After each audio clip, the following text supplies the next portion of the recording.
Hola compañeros y compañeras de afición, bienvenidos una vez más a un nuevo vídeo de la sección La cría de canarios para principiantes paso a paso. En este quinto capítulo, como habéis leído en el título del vídeo, vamos a tratar un tema importante como es el control y la organización durante la cría, para mejorar la cría de canarios. Como siempre, espero que os pueda servir y sin más, empezamos.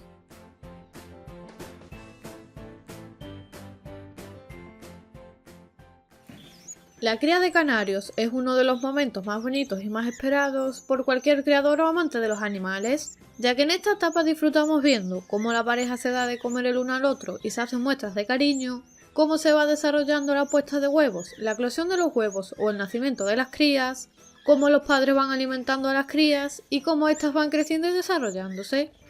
Y si no tenemos un buen control y una buena organización, podría ser algo estresante y muchas veces nos podríamos olvidar de pequeños detalles que den un giro dramático a todo este bonito proceso y que puedan causarnos problemas durante la cría.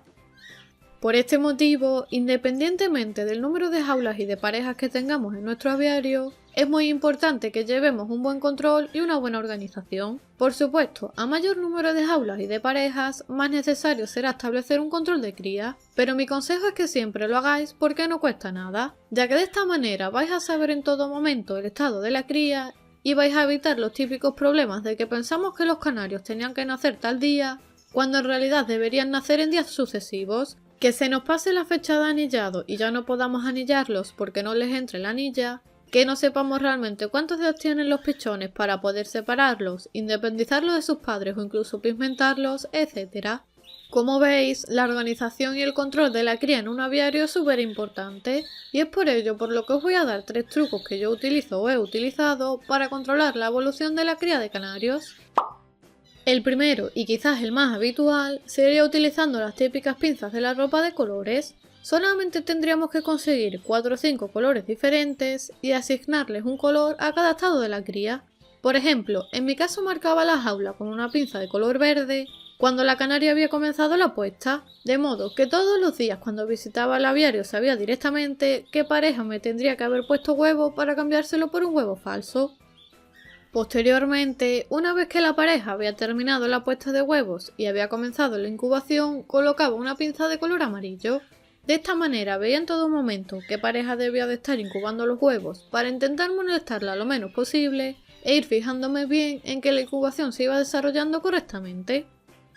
Una vez pasados los 13 días de incubación y si todo va bien nacían las crías y en ese momento cambiaba la pinza de color amarillo por una pinza de color naranja, que me indicaba que esa pareja tenía pichones, por lo que tenía que irlos revisando a diario para comprobar que todos estaban sanos e iban creciendo y desarrollándose correctamente.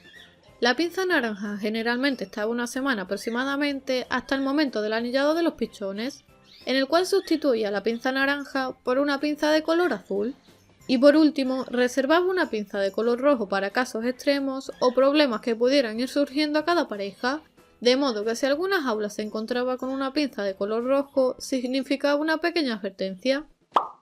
El segundo tip, y también muy extendido, sería utilizando tiras adhesivas o notas de colores. Este método es muy similar al anterior y nos permite saber en todo momento qué es lo que debemos hacer en nuestro aviario durante la cría. En la bandeja de la jaula o en un extremo de la jaula colocamos 4 o 5 tiras de colores que iremos asignando a cada etapa de la cría al igual que hicimos anteriormente. Y además si queremos también podemos escribir con un rotulador el día previsto de la eclosión de los huevos, que por lo general ya sabéis que suele ser a los 13 días a contar desde la incubación, la fecha de anillado, que suele ser a partir de los 7 días dependiendo de la evolución y el desarrollo de los pichones, el día aproximado en el que tenemos que separar con la rejilla las crías de los padres, que ya sabéis que también dependerá de cómo se vayan desarrollando,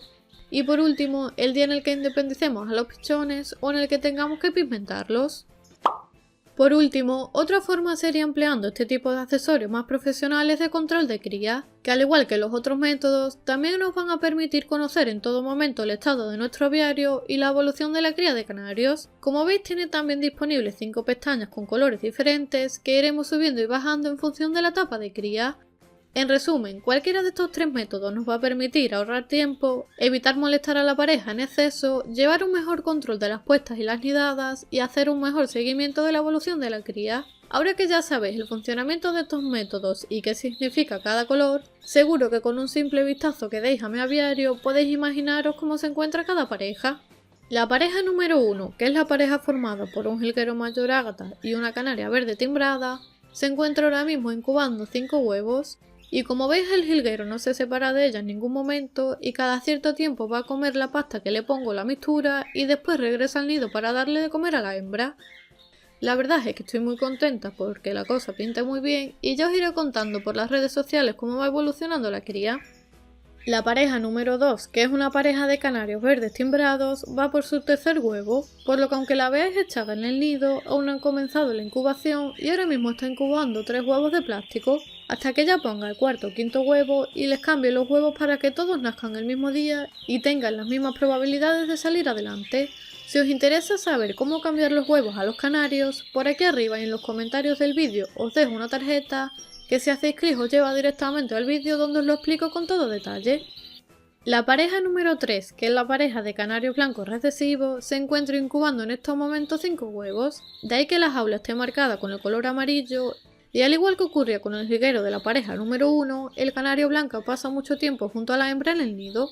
Si bajamos por aquí, vemos a simple vista que esta pareja de canarios verdes timbrados se encuentra también poniendo huevos. Exactamente va por su cuarto huevo, por lo que ahora mismo le retiraré los huevos falsos y le pondré todos sus huevos. Esto ya sabéis que tenéis que hacerlo con mucho cuidado para evitar romper o dañar los huevos y siempre con las manos limpias para evitar transmitirle suciedad o posibles bacterias a la cáscara del huevo que pudieran afectar al embrión. Y como ya le hemos puesto sus huevos y hoy mismo ha comenzado la incubación, bajamos la pestaña verde y subimos la pestaña amarilla. Y finalmente, en las jaulas 5 y 6, volvemos a tener parejas de canarios verde timbrados incubando sus huevos y que en unos días veremos si están pisados. Como veis, aparte de las pinzas de la ropa, las notas adhesivas o los accesorios de control de cría, también podéis utilizar unos tarjeteros con fichas de cría para ir anotando con todo detalle los días en los que ha ido poniendo los huevos la canaria, el día de la incubación de los mismos, el día previsto de nacimiento de los pichones, cuándo hay que separarlos o independizarlos, así como posibles notas o aclaraciones que consideréis oportunas, para después, cuando vayamos a comenzar la nidada siguiente, coger estas tarjetas y pasarlas al registro o libro de cría definitivo. Para no hacer mucho más extenso este vídeo, más adelante si queréis en otro vídeo os explico cómo hacer las tarjetas de cría que yo tengo, cómo hacer un libro de control de cría y cómo funcionan tanto las tarjetas como el libro de cría. Aprovecho también para comentaros que si tenéis alguna duda o queréis que en el próximo vídeo hable o explique algún tema en concreto, dejármelo en los comentarios, ya que siempre os leo y os contesto a todos en la mayor brevedad posible. Espero una vez más que este vídeo os haya gustado y sobre todo os pueda servir. Si es así, recordad dejarme vuestro like y compartirlo por vuestras redes sociales y grupos de WhatsApp para ayudarnos entre los creadores. Si aún no estás suscrito al canal, te invito a que te suscribas gratis pulsando el botón rojo para que así recibas nuevos vídeos todas las semanas. Por la izquierda os dejo el vídeo del capítulo anterior de cuándo comenzar la cría de canarios y a la derecha el siguiente capítulo de esta sección. Un saludo a todos y como siempre les espero el domingo aquí en el canal con un nuevo vídeo.